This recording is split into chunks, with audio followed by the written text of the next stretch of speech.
जय मसीह की प्रिय भाइयों और बहनों, आप सबका स्वागत है हमारी आत्मिक यात्रा सामान्य मसीह जीवन में। वॉचमैन नी ने अपनी शिक्षाओं में क्रूस के विषय को बहुत गहराई से समझाया है। आज हम उसी सत्य को एक सरल, आत्मिक और जीवन परिवर्तनकारी रूप में समझेंगे। आज का अध्याय द क्रॉस ऑफ क्राइस्ट हमारा दृष्टिकोण बदलने वाला है। आइए पवित्र आत्मा से मार्गदर्शन की प्रार्थना करते हुए आगे बढ़े। क्रूस दुनिया को एक दुखद घटना लगती है, पर बाइबल कहती है कि क्रूस परमेश्वर की बुद्धि और सामर्थ है। पवित्र बाइबल में अगर हम देखते हैं पहला कुरिन्थियों उसका अध्याय 1 वचन 18 में, क्योंकि क्रूस की कथा नाश होने वालों के निकट मूर्खता है, परंतु हम उद्धार पाने वालों के निकट परमेश्वर की सामर्थ। इसी प्रकार यूहन्ना की किताब अध्याय 3 वचन 16 में, क्योंकि परमेश्वर ने जगत से ऐसा प्रेम रखा कि उसने अपना इकलौता पुत्र दे दिया, ताकि जो कोई उस पर विश्वास करे वह नाश न हो परंतु अनंत जीवन पाए। वॉचमैन नी बताते हैं कि क्रूस को समझना मसीह जीवन की जड़ को समझना है, क्योंकि क्रूस पर ही पाप का निपटारा हुआ, क्रूस पर ही हमारा पुराना स्वभाव समाप्त हुआ और क्रूस पर ही नया जीवन उत्पन्न हुआ। क्रूस सिर्फ यीशु की मृत्यु नहीं, यह हमारे पुराने स्वयं की मृत्यु भी है। क्योंकि मनुष्य पाप में था। पाप सिर्फ कृत्य नहीं, एक अवस्था है जो मनुष्य को परमेश्वर से अलग कर देती है। आइए पवित्र बाइबल से समझते हैं। रोमियो की किताब अध्याय 3 वचन 23 में, इसलिए कि सबने पाप किया और परमेश्वर की महिमा से रहित है, क्योंकि परमेश्वर का न्याय पवित्र है। पाप की कीमत चुकानी ही पड़ती है, परंतु प्रेम यह था कि कीमत हमने नहीं, हमारे प्रभु यीशु मसीह ने चुकाई है। पवित्र बाइबल हमें बताती है इब्रानियों की किताब अध्याय 9 वचन 26 में, नहीं तो जगत की उत्पत्ति से लेकर उसको बार बार दुख उठाना पड़ा, पर अब युग के अंत में वह एक बार प्रकट हुआ है, ताकि अपने ही बलिदान के द्वारा पाप को दूर कर दे। क्रूस कहता है पाप की सजा पूरी हुई।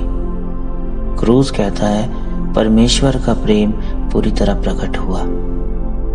वॉचमैन ने विशेष रूप से कहते हैं कि क्रूस पर परमेश्वर ने वह किया जिसे मनुष्य कभी नहीं कर सकता, यानी पुराने मनुष्य का अंत। वॉचमैन नी के अनुसार यह मसीह जीवन का सबसे महत्वपूर्ण प्रकाशन है। क्रूस सिर्फ हमारे पापों को नहीं बल्कि हमारे पुराने स्वभाव को भी समाप्त करता है। यही वह स्थान है जहां बहुत से विश्वासी संघर्ष करते हैं। वह क्षमा तो मानते हैं पर पुराने स्वभाव की समाप्ति नहीं मानते। आइए हम फिर से पवित्र बाइबल से समझते हैं। रोमियो की किताब अध्याय 6 और उसके वचन 6 में इस प्रकार लिखा है, क्योंकि हम जानते हैं कि हमारा पुराना मनुष्य तत्व उसके साथ क्रूस पर चढ़ाया गया, ताकि पाप का शरीर व्यर्थ हो जाए, ताकि हम आगे को पाप के दासत्व में ना रहे। इसी प्रकार गलातियों की किताब अध्याय 2 वचन 20 में, मैं मसीह के साथ क्रूस पर चढ़ाया गया हूं और अब मैं जीवित ना रहा, पर मसीह मुझ में जीवित है, और मैं शरीर में अब जो जीवित हूं तो केवल उस विश्वास से जीवित हूं जो परमेश्वर के पुत्र पर है, जिसने मुझसे प्रेम किया और मेरे लिए अपने आप को सौंप दिया। इसका क्या अर्थ है? मैं अब पाप का गुलाम नहीं हूं। मैं अपने पुरानी आदतों या कमजोरियों का कैदी नहीं। यीशु की मृत्यु मेरी पुरानी पहचान की मृत्यु है। मेरा नया जीवन मसीह में है। वॉचमैन नी बताते हैं कि क्रूस को समझकर चलने वाले विश्वासी अपने आप को बदलने की कोशिश नहीं करता। वह पहचान में जीता है कि मैं मसीह में नया हूं। क्रूस हमें 3 अद्भुत विजय देता है। पहला, पाप पर विजय। इसका प्रमाण हम पवित्र बाइबल में रोमियो की किताब अध्याय 6 वचन 14 में देखते हैं। और तुम पर पाप की प्रभुता ना होगी, क्योंकि तुम व्यवस्था के अधीन नहीं वरन अनुग्रह के अधीन हो। दूसरा, अपने आप पर विजय। हमारी सबसे बड़ी लड़ाई हमारी इच्छा, हमारे अहंकार और हमारी पुरानी आदतें हैं, जो क्रूस पर खत्म हो जाती हैं। और तीसरा, शैतान पर विजय। प्रकाशित वाक्य अध्याय 12 वचन 11 में हम देखते हैं, और वह मेमने के लहू के कारण और अपनी गवाही के वचन के कारण उस पर जयवंत हुए, और उन्होंने अपने प्राणों को प्रिय ना जाना, यहाँ तक कि मृत्यु भी सह ली। क्रूस अंत नहीं, नए जीवन की शुरुआत है। जब विश्वासी ये समझता है कि उसका पुराना स्वभाव मर चुका है, तब वह आत्मविश्वास में नहीं, मसीह की सामर्थ्य में चलने लगता है। यह नया जीवन हमें शांति देता है, पवित्रता की इच्छा देता है, दूसरों से प्रेम करना सिखाता है और अंदर से नई पहचान देता है।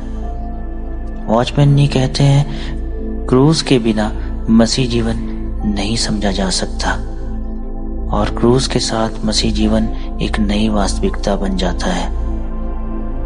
आइए इस अध्याय के अंत में हम मिलकर प्रार्थना करते हैं कि परमेश्वर हमें और मार्गदर्शन दे। हे स्वर्गीय पिता, हम तेरा धन्यवाद करते हैं कि तूने अपने पुत्र यीशु मसीह को हमारे लिए क्रूस पर दे दिया। प्रभु यीशु, हम स्वीकारते हैं कि क्रूस पर हमारे पाप, हमारे बोझ और हमारा पुराना स्वभाव समाप्त हुआ। हे पवित्र आत्मा, हमारे हृदय में इस सत्य की गहराई को खोल दे। हमें ऐसा जीवन दे जहां हम हर दिन क्रूस की वास्तविकता पर चलें, पाप पर विजय, अपने आप पर विजय और शैतान पर विजय। हमें नया जीवन जीना सिखा, ताकि हमारा हर कदम, हर विचार, हर कार्य तेरी महिमा के लिए हो। हम ये प्रार्थना प्रभु यीशु मसीह के समर्थी नाम में मांग लेते हैं। आमीन, आमीन।